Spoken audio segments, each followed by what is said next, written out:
Bueno, hola a todos. Hoy tenemos una nueva entrevista en el canal, esta vez con Alejandro Corts. Hola Alejandro, ¿cómo estás? Muy bien, Virginia, un gusto. Un Gracias gusto por la conocerte. oportunidad. Un honor conocerte, también un gusto. Y bueno, para todos nosotros, Alejandro es una persona muy pública al otro lado del Atlántico, pero aquí en España no lo es tanto. Así que voy a leer la presentación que hay en el libro de la medicina de los animales de la Cruz del Sur, que es un poco el libro del que vamos a estar hablando, pero vamos a estar hablando de muchas cosas más. Alejandro Corts Lerena es hombre medicina, custodio de la sabiduría de los pueblos originarios de América y escritor best-seller. Su milagrosa historia de vida, marcada por la desaparición de sus padres durante la dictadura militar argentina en diciembre de 1977, cuando él tenía 21 meses, lo transformó en un referente ineludible de resiliencia y capacidad de transformación amorosa. Él gestó en familia, con su familia, el nacimiento de varias comunidades y vive junto a su esposa y a sus dos hijos en una hermosa reserva de flora y fauna autóctonas. Ha recibido varios reconocimientos por sus escritos y por su labor humanitaria, y sus libros guían a los lectores en el camino del autoconocimiento. Bueno, es un poco resumir mucho, muy poco, ¿no? Es lo que suele pasar en estas reseñas, ¿no? Mm, Alejandro, ¿cómo estás esta mañana de octubre? Muy bien, la verdad. Aquí hay una hermosa primavera ingresando. Sobreviví a la primer quincena que en octubre cumplen mis dos hijos juntos y entonces es una Ah, wow. masacre de cumpleaños y celebraciones y festejos. Este, que los padres que damos, ¿no? Son más sencillos porque ya son adolescentes, pero llevan su energía. Así que contento de tanta celebración y de que Ujú. haya terminado. Lindo cuando empiece, lindo cuando termine.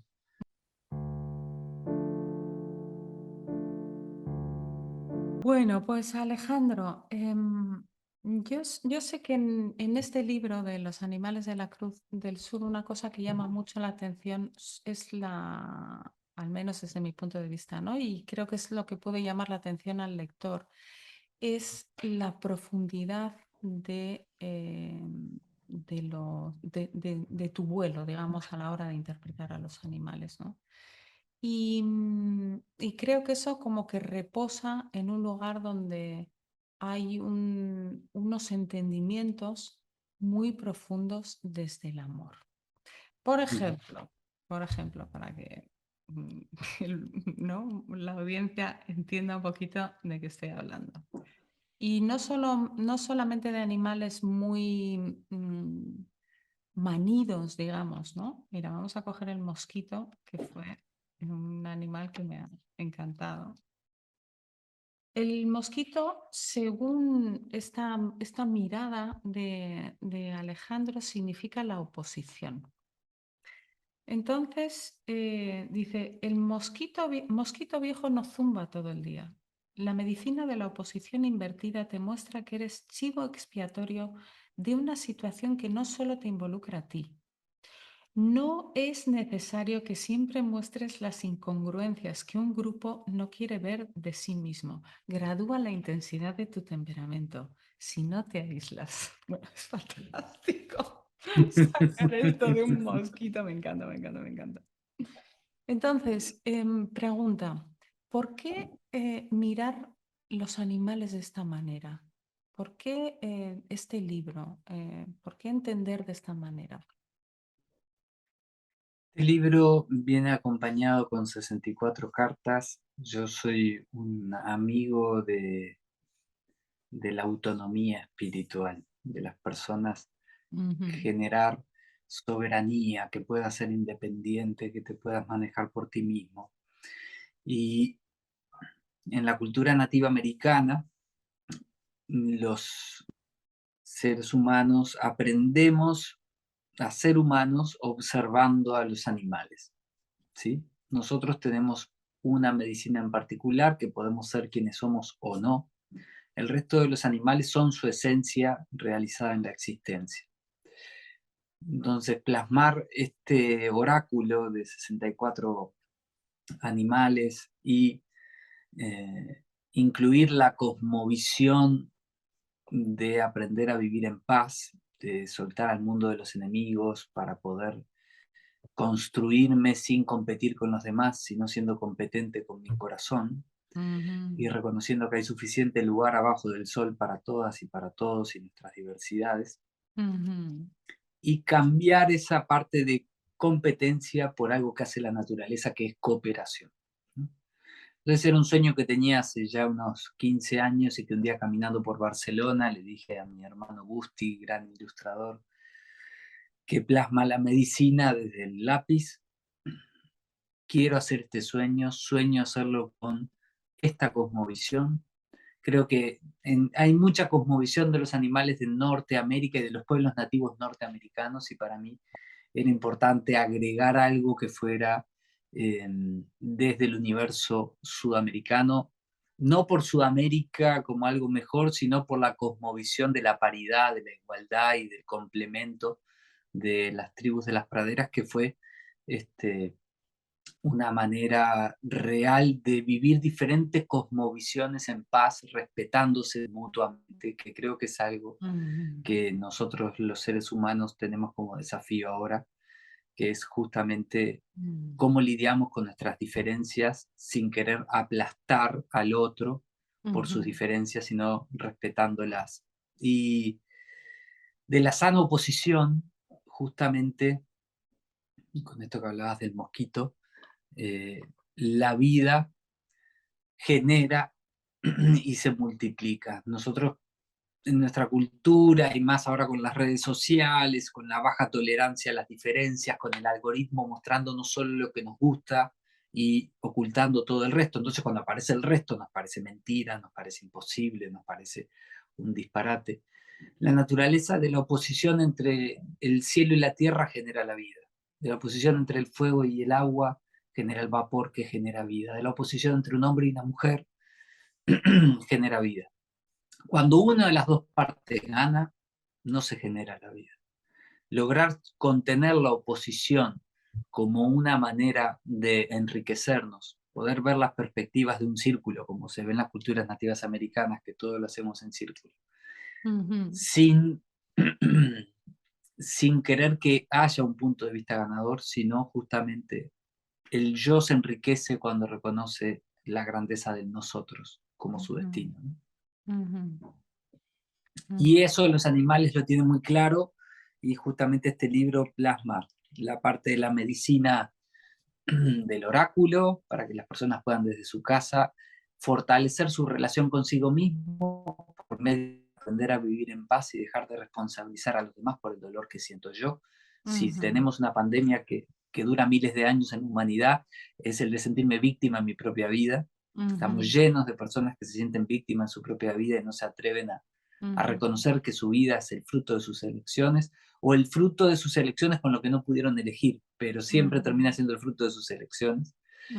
Y, y bueno, justamente acercar este libro en esta época es querer brindar esa autonomía, esa libertad, es decir, tener una manera de escuchar a tu corazón traducido por esta cosmovisión, ¿no? Que no quita ninguna religión, que no quita ninguna filosofía, que no te pide que dejes de ser descreído o que dejes de ser creyente en lo que ya crees, sino que te va a generar un retorno a la casa del amor, ¿no?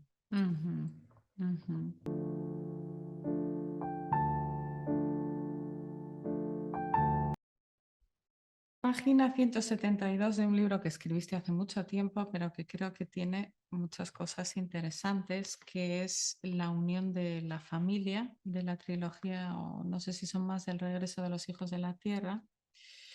Hay un momento en el que empiezas a hablar con el sol y, y tú le preguntas, ¿y qué tenemos que hacer? Y el sol te dice confiar y pedir ayuda cuando no puedan con algo. Volver a su lugar de hijos. Yo estoy aquí, siempre estuve y estaré protegiéndolos. Y entonces, bueno, sigue la conversación y tú preguntas, pero es así de fácil confiar y pedir ayuda como no puede ser, ¿no? Así es, hijo mío, ese es el camino de vuelta a casa, a la felicidad, al abrazo infinito, la manera de volver a ocupar su lugar, esto me gusta mucho, ocupar su lugar en la danza de la vida junto a sus hermanos, protegidas por esta madre y por mí mismo. Entonces es un poco la sensación de que está todo el mundo como que no tiene lugar, ¿no? Alejandro, ¿nos puedes hablar un poquito del lugar, de ocupar el lugar y cómo en el trabajo espiritual que tú sostienes, cada uno tiene un lugar? ¿Nos puedes hablar un Mm. poco de esto? El regreso de los hijos de la tierra son 4 libros, el cuarto es Mm. La medicina del amor, este, que muestra mm, la vida que vive un chamán, un hombre de medicina, cómo se vive desde adentro ese mundo galáctico, ¿no? Los libros son estados de conciencia también, desde mi vida, etapas de mi vida, ¿no? Y hay 2 cosas que son importantes a la hora de hablar del lugar. ¿Qué da la jerarquía de un lugar? La jerarquía de un lugar la da el momento de llegada. Entonces, en nuestras familias, la jerarquía está teñida por las generaciones y por el orden de los nacimientos. ¿Mm? En una empresa también, quiénes son los fundadores, quiénes son los que vienen después. En la relación de hermanos. En el único lugar que la jerarquía es compartida es en la pareja, porque llegamos juntos. Pero a veces uno le da más la jerarquía al otro. Bueno, él es más grande de edad, entonces yo lo acompaño de atrás. Ella es más grande de edad, entonces yo la acompaño. O él sabe más de la vida porque tiene 3 divorcios, o bueno, a él no le voy a hacer caso porque tiene 3 divorcios, ¿no? Este, Precisamente, ¿no? pero justamente la llegada la da, este, la jerarquía la marca la llegada, quién llega Ujú. primero, el orden de llegada. Luego hay una segunda cosa para la hora de ocupar tu lugar, que es cómo utilizas el poder, o sea, la autoridad. Jerarquía y autoridad no son necesariamente lo mismo. Entonces, ¿cuál es tu autoridad? Es tu poder. Hay personas que son autoritarias, hay personas que son demócratas, hay personas que son consensuadoras, hay personas que niegan su poder y se lo entregan a otro. ¿Mm? Entonces, cuando yo era adolescente, joven, ya trabajaba en radio en Uruguay, estaba saliendo a la vida, no me gustaba que me vieran con ojos de víctima porque yo era hijo de detenidos desaparecidos. Como dijiste al comienzo que mis papás se habían desaparecido, yo tenía 1 año y 9 meses. Entonces, si alguien me miraba con lástima, en realidad me miraba como con tristeza. A mí me daba mucho miedo. No miedo, mi reflejo automático era, no me mires así, yo soy fuerte, ¿no? Pero Ujú. en realidad lo que me pasaba era que yo había sobrevivido sin entrar a la tristeza y a la angustia, y entonces cuando alguien me miraba con esos ojos me recordaba que yo era víctima. Y cuando alguien me recordaba que yo era víctima, yo sentía que me caía en esa angustia, en esa tristeza, entonces bajo ningún término iba a ser. Hasta que hubo un momento, los gobiernos sudamericanos, Argentina, Uruguay, negaban a los desaparecidos, los milicos asesinos decían que estaba bien. Yo tenía un tío militar al que amaba con todo mi ser, entonces sabía que también había milicos y militares, que querer cuidar a tu pueblo era algo genuino, que ser un milico era la corrupción de eso, que esos habían sido los asesinos de mis padres, y los políticos que me invitaban a mí a la vida política. Y yo miraba para todos lados Ah, wow. y en ese momento me di cuenta que tenía una autoridad. Lo primero era, yo era hijo de detenidos desaparecidos, yo era víctima. Y aunque a mí no me gustara aceptarlo, esa era mi historia. Entonces, ese era mi lugar en la sociedad. La sociedad me daba ese lugar.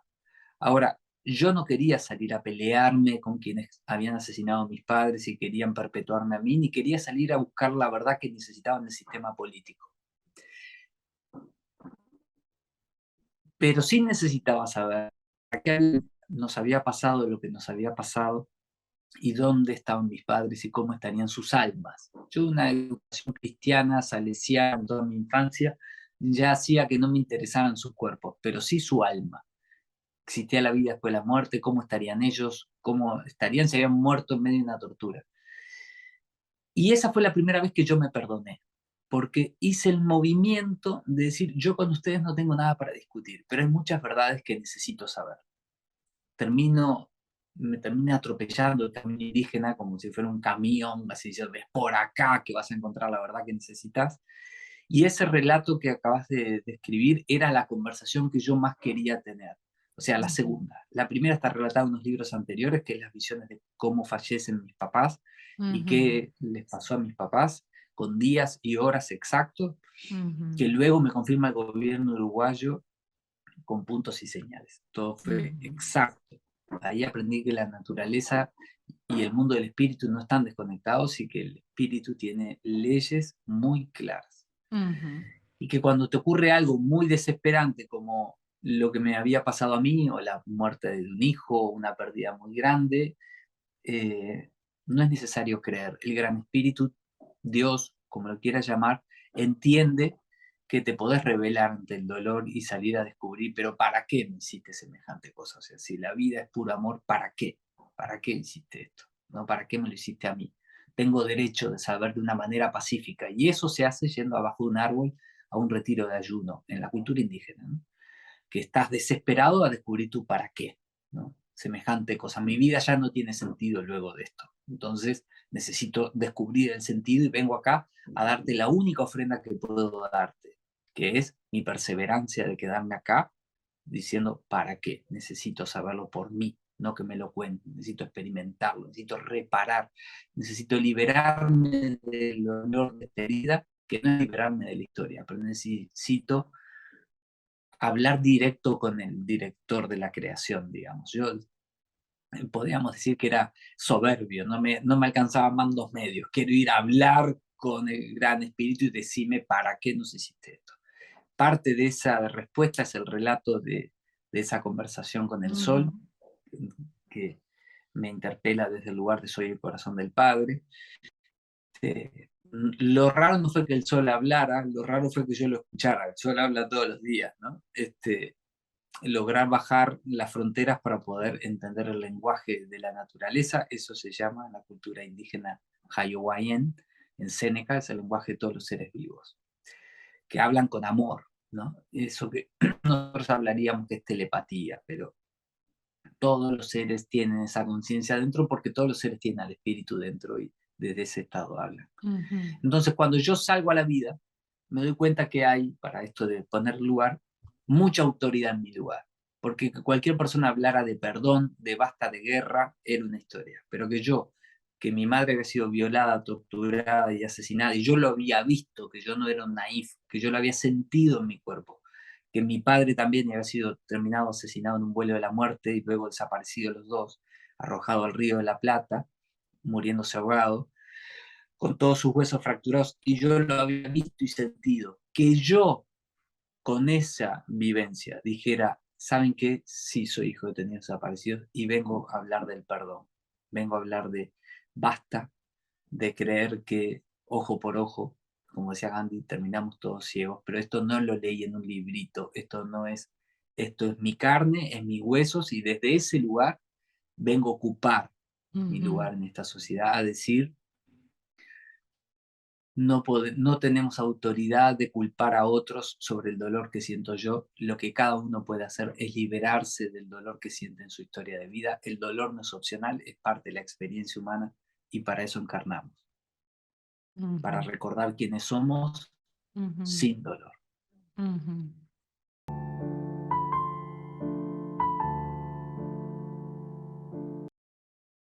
Y para ser felices, ¿no? También dices en algún momento, ¿no?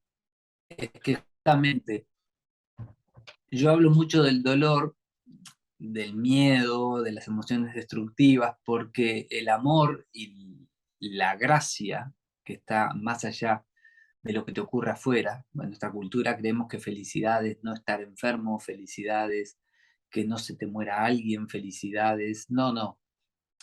Gracia es ese sentimiento que te sostiene desde fondo, en un estado de que sería de felicidad, pero más allá de lo que esté ocurriendo afuera. O sea, la gracia te sostiene en un duelo también. En un duelo te Ujú, permite sentir tus dolores, tus pérdidas, tus angustias y también poder reconocer, lindo haberlo vivido para poderlo sentir. O sea, cada vez que yo siento un dolor de una pérdida, yo digo, bueno, es que hay un amor más grande atrás. Entonces, ujú, bueno, las pérdidas tienen duelos, tienen etapas, tienen momentos, tienen una primera etapa de shock y luego entramos en el rebote flipper de las distintas partes, pero al final empieza a ocurrir algo muy lindo que es la aceptación amorosa de, y sí, yo lo viví y qué belleza que lo viví y bueno, y nadie me dijo que iba a ser para siempre y fue cuando tenía que fue, hasta donde llegó. Entonces ahí entra la conciencia de la impermanencia que tenemos los seres humanos.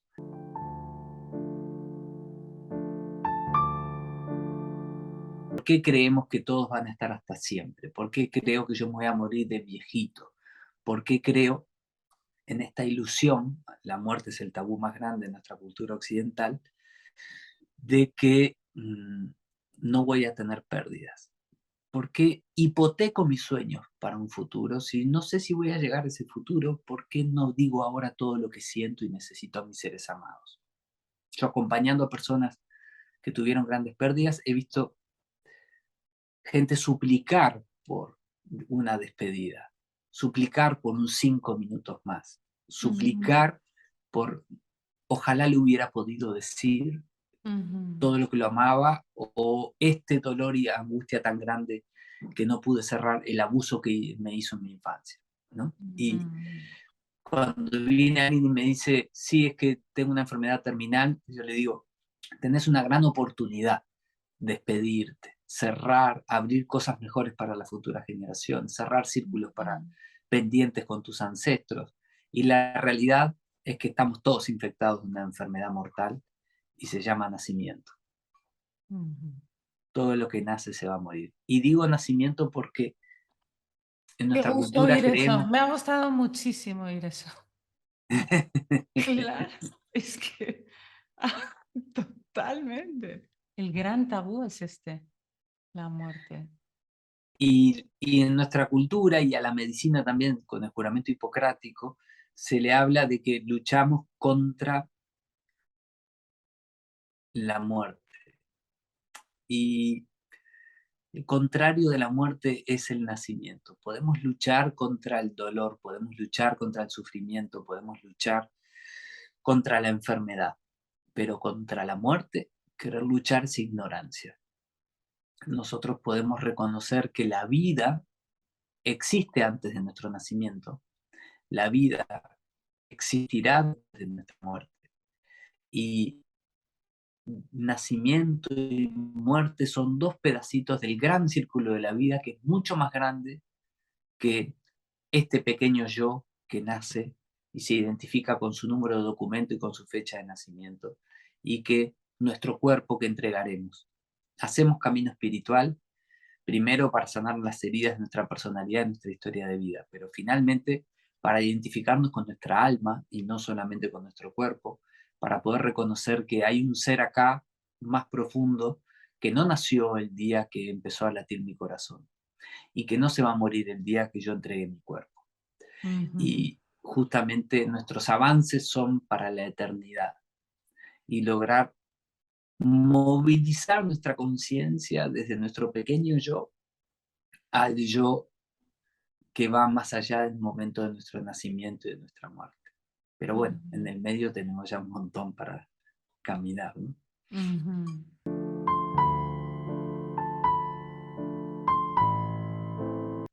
La sensación es, ya con varios entrevistados lo voy hablando, ¿no? La sensación es que el triunfo de la ciencia como me decía el otro día Juanma Blanco, ¿no? Una cosa es la ciencia humana y otra cosa es la ciencia de Dios.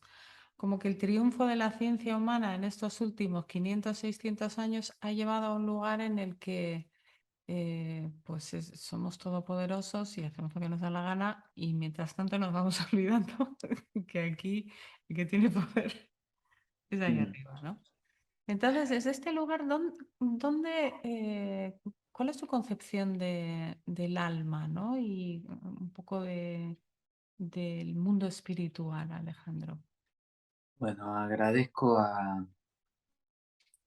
que hayas entrevistado al doctor y amigo Juan Manuel Blanco. Es todo el trabajo científico que tiene este libro en cuanto a las rapaces es hecho por él.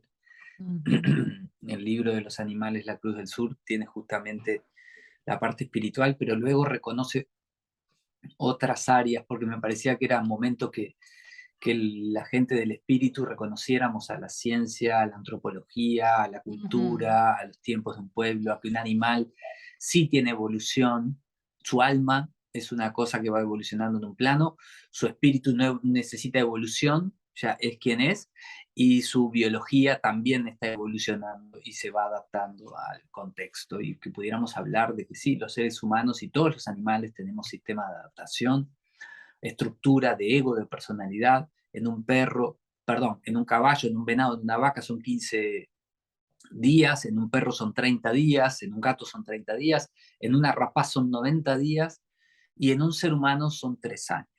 O sea, ¿cuánto nos lleva adaptarnos al entorno que nos recibe? La psicología lo dice de este modo, de los 0 a los 3 es la formación del yo. mm, Pero ¿quién era yo antes de ser yo? En el caso de un ser humano. Eras todo, mm, todo lo que te recibía y todo lo que estaba en tu entorno. Y tu manera de adaptarte al entorno era justamente serlo todo, ser totalmente absorbente y desde ahí encontrar un lugarcito para poder lidiar con el dolor. Lo mismo hacen los perros, o sea que si quieres que tu perro se adapte a vivir en una ciudad, a cruzar, bueno, en los primeros 30 días tenés que sacarlo a la vereda, que vea lo que es un coche, que escuche los ruidos, ahí se va a acostumbrar. Si ujú, tenés a tu perro todo el tiempo lidiando los primeros 30 días de vida en tu casa con música suave para que no se enferme de la joven edad y la parvovirosis, lo que va a pasar es que tu perro se va a preparar para ese entorno suave y relajado y cuando lo saques a la calle, su estructura ya cerró y entonces lo único que va a hacer es lidiar con mucho miedo, puede atacar a alguien, puede tirarse debajo de un coche, puede entrar en pánico y no poder controlarse porque no está preparado ujú, para eso. ujú, Entonces, lo primero que tenemos que reconocer es que nosotros tenemos una estructura de personalidad y es la identificación con nuestra historia de vida. Eso no es algo del ser humano, eso es de todos los seres vivos. Los animales lo tenemos mucho más fuerte y los humanos tenemos una particularidad a diferencia del resto de los animales, que es que podemos elegir ser quienes somos o no. Un puma no es vegano, un venado se morirá de hambre y nunca se le ocurrirá comerse a su hermana, y una cucaracha se comerá hasta su madre para sobrevivir, o una rata. ¿Sí? ujú, Son su naturaleza. Nosotros, ya lo dijo Shakespeare, ser o no ser, ya lo dijo Ramana Maharshi, sea lo que usted ya es. O sea que en este proceso, al hablar del alma, tenemos que reconocer que aquí hay alguien que es el sistema de adaptación al entorno que nos recibió, a esta época, a esta cultura, al tiempo y al espacio. O sea que nosotros nacemos y no es lo mismo nacer en España 2022, 2030, 2000, 2000 o 1500. No es lo mismo nacer en Uruguay 1500, 2000, 2022, 2050. O sea que nuestro sistema de adaptación, estas estructuras, ¿a qué se está preparando? Se está preparando al entorno, a la época, a la clase social. Nuestro sistema de adaptación es como el colesterol. El colesterol hay del bueno y del mal. Y el ego puede ser del bueno y del mal. ¿Sí? Puede ser un ego permeable, que se permita cuestionarse a sí mismo y salir a conseguir lo que necesita, o puede ser un ego duro, creyendo que la rigidez y el ocultamiento son sus maneras de poder sostenerse en el mundo. En lugar de tener autoestima, la autoestima nos permite ser permeables, tenemos autoimportancia.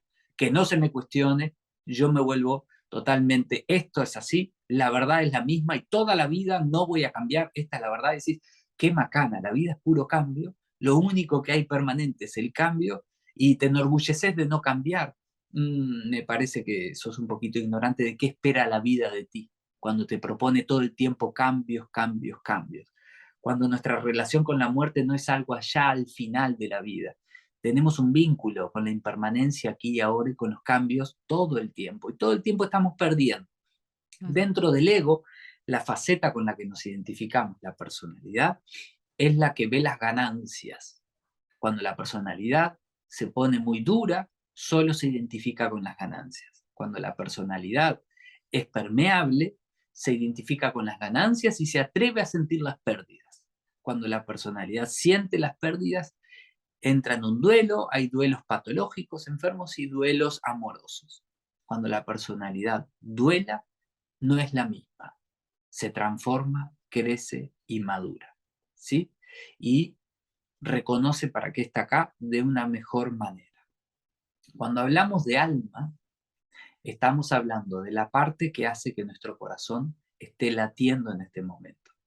Estamos hablando de la parte que va a seguir viviendo más allá de nuestro latido del corazón. ¿Sí? Estamos hablando de la parte que nos hace soñar. Estamos hablando de eso que me ocurre cuando estoy durmiendo. No estoy identificado con mi cuerpo y sin embargo hay un montón de sentimientos y emociones.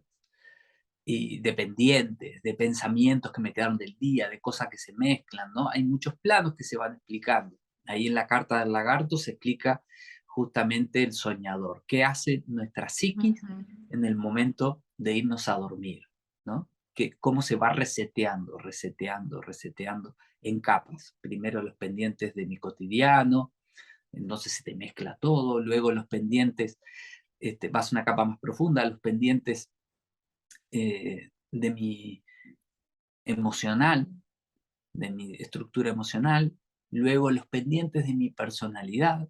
Entonces ahí de pronto sueño que sigo dando aquel examen o sueño con aquella pareja con la que tengo eso inconcluso y nunca lo terminé de cerrar, y fue hace 20 años y sin embargo viene esa discusión otra vez conmigo en mi sueño y ese pendiente. Y luego voy más profundo y más allá de los pendientes de mi personalidad o temores de mi personalidad, ingreso al plano del alma y empiezo a ver para qué encarné acá. Y ahí esta es lo que viniste a hacer en tu historia de vida, esto es lo que te queda, esto es lo que está pendiente, esto tiene que ver con esta gotita que sos y esto tiene que ver con el río de la humanidad. No es solamente vos, sos una gotita. Y justamente cuando hablamos del alma, es el plano intermedio donde yo empiezo a descubrir que es una ilusión yo, y que lo único que existe, y ahí se empieza a dar el servicio como naturaleza, es el nosotros.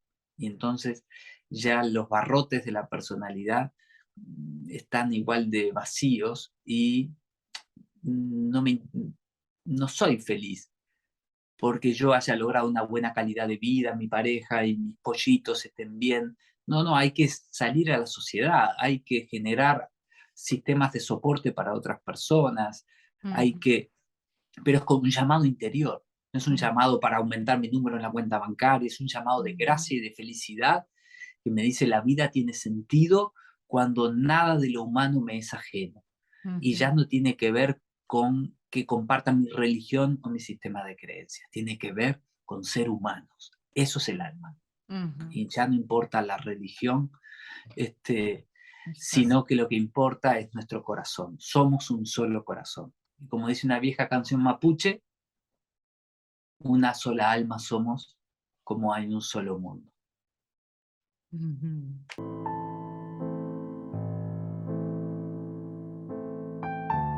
Dices en la página 84 de Viaje el Corazón, estar convencido de que cada uno necesita seguir su propio camino y no el mío. De pronto hay gente que sí necesita llegar al mismo camino espiritual que esta tierra tiene hace tanto tiempo, y de pronto hay gente que necesita otro, como también hay gente que no necesita hacer ningún tipo de camino espiritual en este momento. Y la espiritualidad pasa por otras cosas, se va a pescar y ya lo pasa lindo y ahí se conecta con todo y ya está completo. En este entendimiento de respeto, pero no solo de respeto intelectual, sino realmente sentir en el corazón que es así, que cada uno está en el momento correcto, es que yo me vi en el brete de tener que contar cómo había transitado lo que había transitado, que es tu historia de vida, ¿no? Pregunta, ¿tú consideras que esto es una escuela de almas? Que yo lo puedo inferir de esta afirmación, ¿no? Cada uno está en el momento correcto. Es decir, los milicos estaban en el momento correcto. Tu tío, el militar, estaba en el momento correcto. Tú estabas en el momento correcto. Ahora el que está contra el cambio climático, el no sé qué, no sé cuántos, el otro, tú contra mí, tal. Todos están en el momento correcto. ¿Tú crees que esto es una escuela de almas? Sí, la realidad no es real. Ujú, ¿A qué me refiero? Llamamos real a lo único que es siempre igual. La ujú, realidad tiene la ley del cambio. Estamos en una escuela de almas y somos todos alumnos y alumnas. La única maestra aquí se llama la reina de las transformaciones, la muerte. ujú, Esa es la única maestra. ujú. Para aprender a vivir, no para más allá, para estar aquí. Esto es. No responde eso a una religión, responde a nuestra vivencia de creencias, a todas. La Ujú. gente me dice, yo no creo en nada. Yo le digo, ¿decís hasta mañana? Sí, crees en algo. Crees que tu corazón va a latir y crees que va a salir el sol mañana y crees que te vas a despertar. Ah, sí, Cuando esto te te das lo cuenta, escuché en una charla, me gustó mucho. En algo crees. Es muy bueno eso. cuando la gente me dice, yo no soy creyente, yo le digo, bueno, vamos al máximo entonces. Si no sos creyente, no creamos en nada, todo lo que tenemos es este momento. Ujú, No existe otra cosa más que aquí y ahora. ¿Mm? ujú, Por eso a la vida se le llama presente, porque es el regalo aquí y ahora. Y eso que está tan dicho y tan naif en todos los caminos espirituales y tan bardeado ya porque es una verdad universal, no deja de ser cierto cuando llega la muerte, que nos recuerda la vulnerabilidad de nuestra experiencia humana.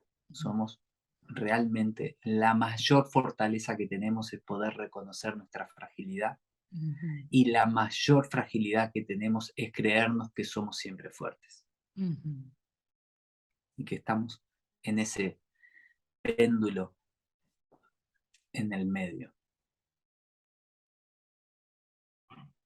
Y a ujú, veces, sintiendo una experiencia dolorosa, me siento muy vivo, y a veces consigo el máximo de confort y bienestar y mi vida es de plástico y no tiene sentido. ujú, Lograr ahí en el medio, ¿no? Ese lugar en el medio de congruencia y de integridad conmigo mismo en este momento. Que a veces lo que estuvo bien ayer no necesariamente estará bien mañana. Y entonces poder habitarme mi presencia aquí y ahora y decir, ¿qué necesito yo en este momento? Y ahí no hay maestros externos. Entonces, como esos son estados de conciencia. Entonces, eh, cuando yo digo lo de la realidad, es que muchas personas se pierden en querer cambiar la realidad afuera, y la realidad afuera es un ujú, reflejo de nuestra realidad adentro. ujú, Y si querés realmente hacer un compromiso profundo con la humanidad, hacete cargo de cambiar tu realidad adentro. ujú, ujú, Ahí vas a lograr que tu movimiento hacia afuera no salga con sed, ¿no? Tu movimiento hacia afuera sea agua fresca, verdadera, porque encontraste el manantial. ujú, Y ese manantial va a estar ahí siempre, y vas a necesitar siempre tener la relación de primero yo, porque si no, les doy a los demás con enojo, les doy a los demás con postergación, les doy a los demás este, creyendo que acá hay una guerra y que hay que cambiar algo afuera. Es decir, no, no, primero adentro. El Gran Espíritu no le pidió a nadie, ningún ser humano, que ordene nada. Esos son todos cuentos humanos. El Mm, desorden lo hacemos nosotros, y cuando nosotros paramos de desordenarnos, descubrimos que la vida está en su lugar. ujú, Ahora sí, claro, que la vida está en su lugar hace que te des cuenta que de pronto hay algunas preguntas que todavía no te permiten a vos sentir que la vida está en su lugar. Bueno, ¿qué estás haciendo para conseguir esas respuestas? Porque eso ujú, no es el gran espíritu que hace la injusticia, es mi personalidad que sigue viviendo de una manera injusta, y el gran espíritu te da la congruencia de tu pensamiento para que digas, hey, yo hasta que no consiga esta respuesta, siempre me voy a caer en este mismo hueco. Entonces, algunas personas te enseñan cómo subir lo que nosotros enseñamos, o lo que yo enseño con Purificación, que unimos la psicología y la espiritualidad nativa, es justamente mirá cómo agarrás la pala y te enterrás otra vez. Aprende cómo construir tu hueco y cómo te caes. Porque no hay que hacer fuerza para hacer amor. Cuando quitas el dolor, amor es lo que somos, es la naturaleza, esencia del ser humano. Entonces tu alma florece sola. ujú, Quita lo que no sos y el resto sin esfuerzo va a ser. ujú, ujú, Y ujú, vas a poder amar hasta los hinchas del Real Madrid y los del Barcelona. ujú. No vas a creer en equipos.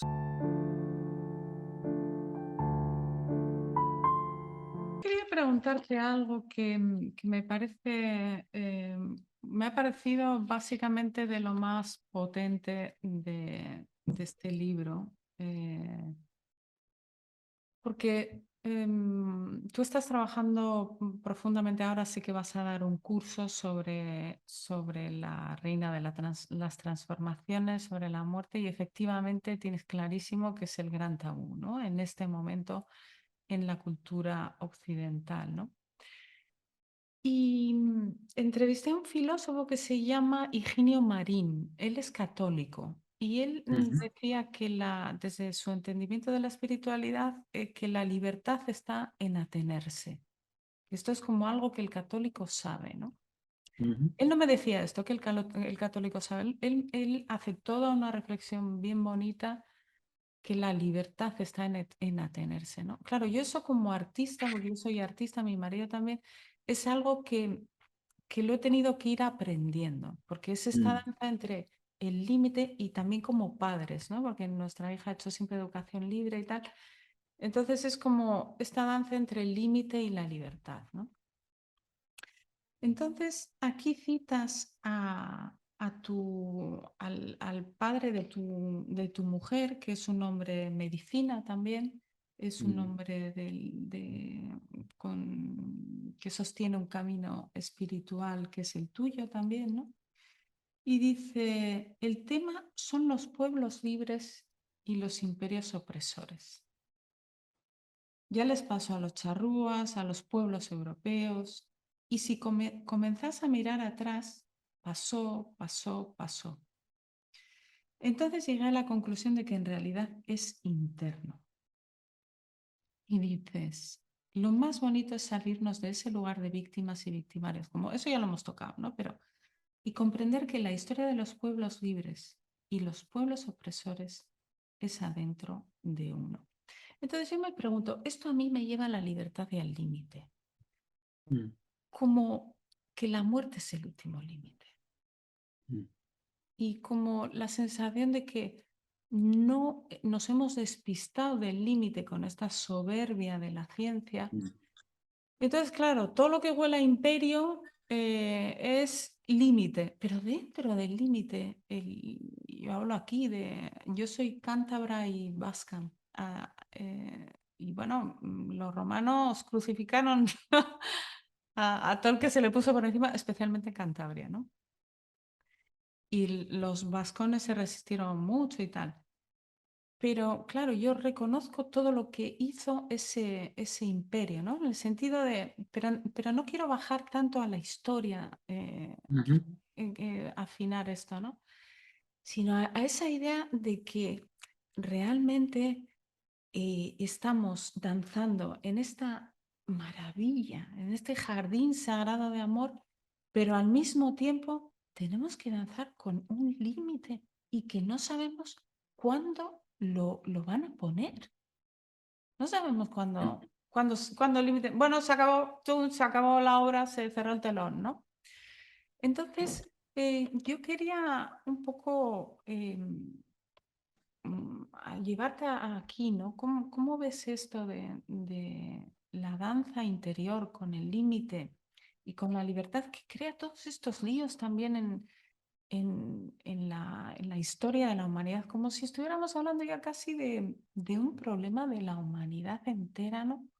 De libertad y límites. Porque luego tenemos el libre albedrío también. Mm. Un filósofo hinduista decía, libre albedrío o qué otra opción tengo. O sea, ¿podemos elegir? No, es todo lo que podemos hacer es elegir. Y hay personas que no eligen y salen de todo. Porque quieren aprender por el dolor que te lleve la corriente de la realidad de una manera dolorosa. Estoy de acuerdo con el compañero católico que entrevistaste. Yo digo siempre, como escritor, que tenés que elegir qué historia no querés contar. Estoy de acuerdo con que la libertad es atenerse, porque también es una manera, son dos caminos siempre, la confianza y la desconfianza. Y cuando yo decido que esto es lo que no quiero caminar, también estoy eligiendo qué es lo que quiero caminar. De modo consciente o de modo inconsciente, pero lo estoy haciendo.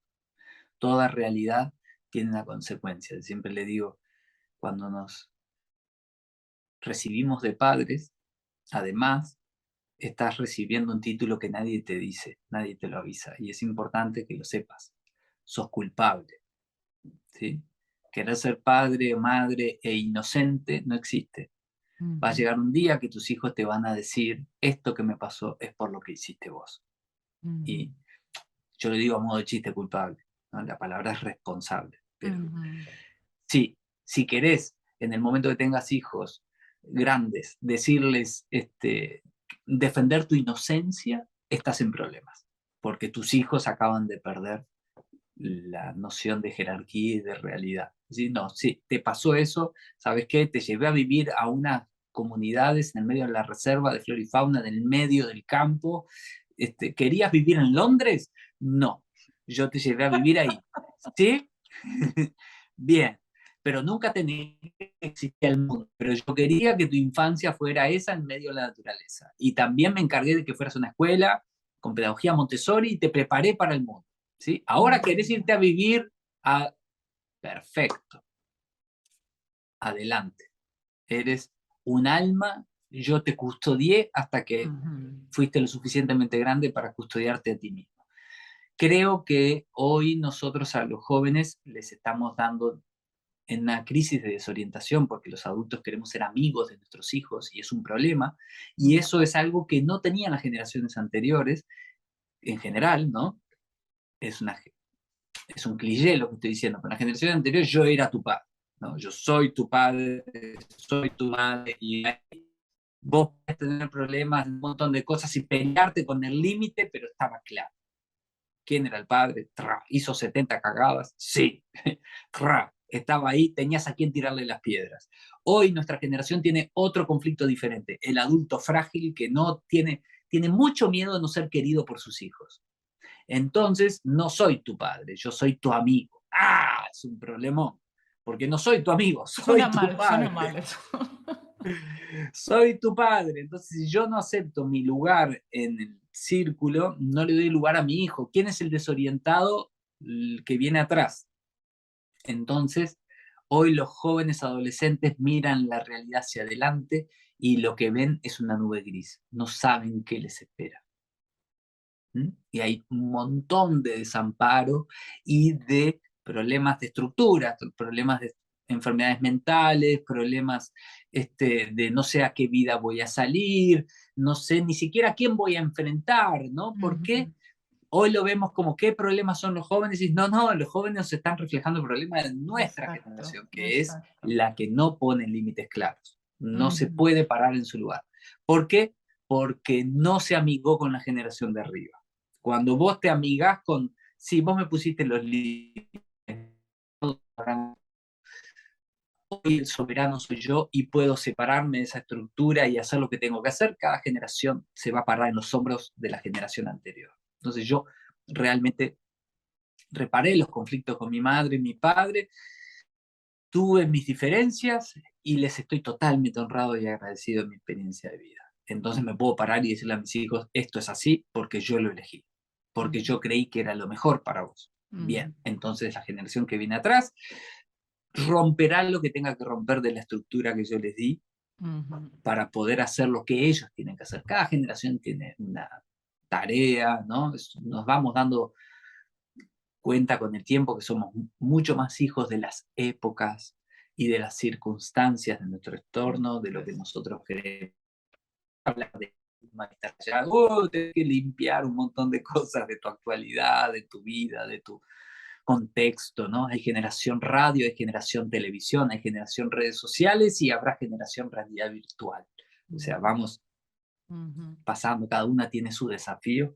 El ujú, tema es si yo logro reconocer en qué estructura estoy y cuál es este, mi desafío. Y te lo traigo ahora porque justamente con esta pregunta que vos me estabas trayendo, con esta oportunidad que me estabas trayendo, creo que eh, es mucho menos galáctico el conflicto que tenemos y es mucho más ujú, actual y simple y tiene que ver con el orden de la jerarquía y cómo ejercemos nuestra autoridad entre las generaciones y cómo ujú, nos vamos generando diálogos o nosotros le vamos trasladando conflictos a los que vienen detrás de nosotros, ¿no? Cuando ujú, yo generé en esta comunidad, estábamos saliendo a hacer por primera vez la escuela. Tenemos una escuela preescolar, escolar y hoy ya es secundaria, ¿no? Y los alumnos, los padres que estábamos generando esa escuela, había una discusión que decían que querían que, bueno, los niños luego fueran a dar exámenes al Estado, ¿no? Claro, en una escuela rural, en el medio del campo, un montón de imposibilidades, ta, ta, ta. Y yo dije, le estamos trasladando los conflictos a nuestro hijo. O sea, el niño va a tener que ir a dar el examen allá, luego al Estado, al final de su educación, solo porque los padres no nos animamos a ir a un mostrador burócrata a enfrentar lo que haya que enfrentar hasta que el Estado valide lo que estamos haciendo. Que no, yo todo lo que hago es para que el camino de mis hijos sea más liviano, no para pasarles el peso. total, Así que total. yo me voy a la burocracia, yo voy a hablar con el gobierno que haya que hablar y yo voy a hacer todo lo que me digan para que mis hijos estén con el camino lo más liviano posible. Ujú, Hoy la escuela está habilitada, desde el comienzo lo estuvo y no tienen que dar exámenes y el gobierno del país, que han ido cambiando los partidos políticos de turno, hablan de qué belleza la escuela que tenemos, qué belleza que es ujú, Montessori, qué belleza que es sustentable, que es sostenible, con energías renovables, con multigrado, con educación basada en proyectos para ya los segundos grados de secundaria, con un montón de cosas y que es privada, pero recibe un montón de niños becas y desarrollada por un montón de gente. Ah, estoy tranquilo de algo. Hice lo mejor que pude. No va para abajo de la alfombra. Para mí eso era ser congruente. ujú, Sí, ¿quién se puso el límite? Ah, yo decidí que eso era lo que yo quería caminar y lo decidí desde un lugar. Hay un personaje del escritor Carlos Castaneda que se llama Don Juan Matus, que dice una frase que a mí de adolescente me mató cuando leí su libro, que era: un verdadero guerrero espiritual es aquel que está total y absolutamente convencido de su derrota. Y ujú, yo, cuando me estaba peleando con mi historia de vida y saber si, qué le había pasado a mis padres y todo, decía, no, ¿cómo? ¿Cómo derrotado? Yo no estoy derrotado. Y seguí, ¿no? Y, no estoy derrotado. Y cuando la vida me derrotó, que fue cuando después me volvieron a estafar como hijo detenido desaparecido, con indemnización, los corredores de bolsa de Argentina, por todo lo que me que habían lo hecho, yo estaba cuentas en los libros, sí. y estaba totalmente, absolutamente derrotado. Me encuentro con un maestro espiritual, mi padrino Carlos María, que él es jesuita, uno de mis padrinos, y él me dice, deje de buscarlo, no va a conseguir ese dinero, no lo va a, Ujú, no ujú. pelee más por eso, usted está derrotado. Y comprendí de qué hablaba Castaneda, ¿no? Porque no fui por a triunfar, descubrí lo que era el honor. Yo tengo que hacer esto porque no puedo dejar de hacer otra cosa. Qué No, bonito, porque estoy eso me resuena absolutamente mucho derrotado. Sí. con tu tío, el militar, con tu tío Álvaro. Ese es el honor del guerrero. Qué bonito esto. Ujú. Y el honor justamente es,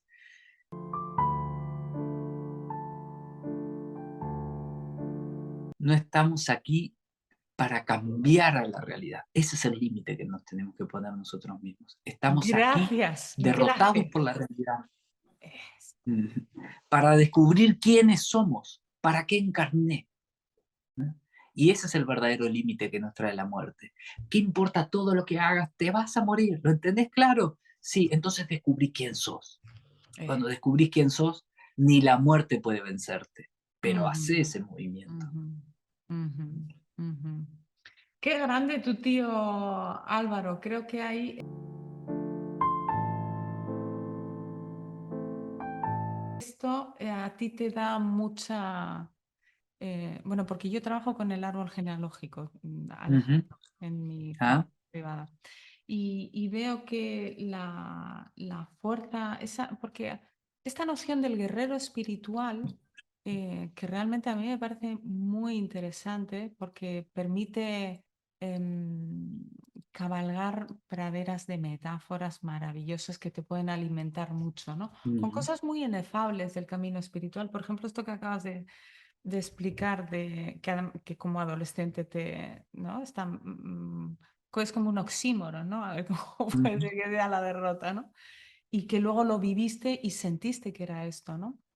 Mm. Entonces, ¿cómo es ser como esta película, ¿no? Un guerrero pacífico, ¿no? ¿Cómo es la paz del guerrero, del espíritu? ¿O por dónde iría un poquito esto, ¿no? Ya creo que Mm. has tocado el corazón, digamos, yo siento que ya he cogido la joya que quería así de tu corazón, la verdad, y te digo que estoy muy feliz porque ahí lo hemos dado. Entonces, sí, ¿cómo te ves tú ahora espiritualmente, ¿no? Es un guerrero que está al servicio, es un guerrero que está, que sigue buscando, es alguien que solo está ahí ya para dar, ¿no? ¿Cómo te ves un poquito en este momento? Eterno aprendiz, no como un discurso hecho. Siempre es mucho más lo que no sé que lo que sé.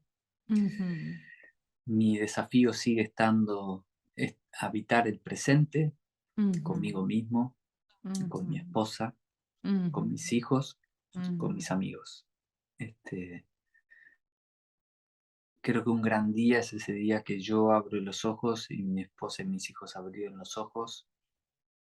Eso es un gran día. ujú, Hay que vivirlo. ujú, Y ujú. duelos todo el tiempo.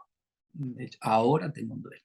Ujú, Un gran amigo pasó por una situación muy difícil, ujú, tomó una decisión que nos provocó mucho dolor a un círculo grande de compañeras y compañeros. Cómo duele, ay, ujú, esperamos otra cosa.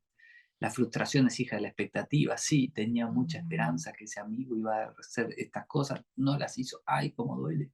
ujú, Bien, me puedo pelear con eso o puedo ser un guerrero espiritual y aceptar, bueno, acá está la muerte, la reina de las transformaciones, rompiéndome un velo dentro y ujú, me lleva a la vida. Ay, cómo duele la vida en carne viva. Sí, necesito un ujú, apapache, necesito un abrazo, ujú. necesito habitarme que no puedo ir al ritmo de Perdona, ¿cómo has dicho? necesito Habitarme que no puedo ir a. al ritmo de siempre. Necesito Sí. bajar el ritmo. Cuando ujú, estoy vulnerable, no soy el mismo que puedo, bla, bla, despacito. Necesito habitarme ese momento de dejarme reconocer la incongruencia de mi accionar. Y a veces no fue de mí, fue de otro. ¿Y por qué le di tanto el corazón? ¿Qué necesidad tuve yo de regalarle tanta confianza y no la valoró? Sí, yo quiero que siempre sea así, que la vida sea confianza, sí, pero ¿sabes qué? De pronto sos más sagrado de lo que te crees y te das demasiado fácil. Y hay que ir despacito, porque sos vulnerable, yo soy vulnerable, vos sos vulnerable. ujú, Vamos slowly, ¿no? Y ujú, aprendiendo esa danza.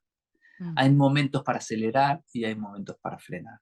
Y la muerte es un freno, porque nada ujú, está más inerte que un cadáver, nada está más quieto que un cadáver. ujú, Hay que saber utilizar la danza de los dos pedales, digamos. En la vida se nos enseña mucho el acelerador y después los años nos van enseñando el freno. ujú, Y a disfrutar de los dos, ¿no? Hay tanto disfrute en una tristeza como en una alegría. Los ujú, dos están llenos de vida.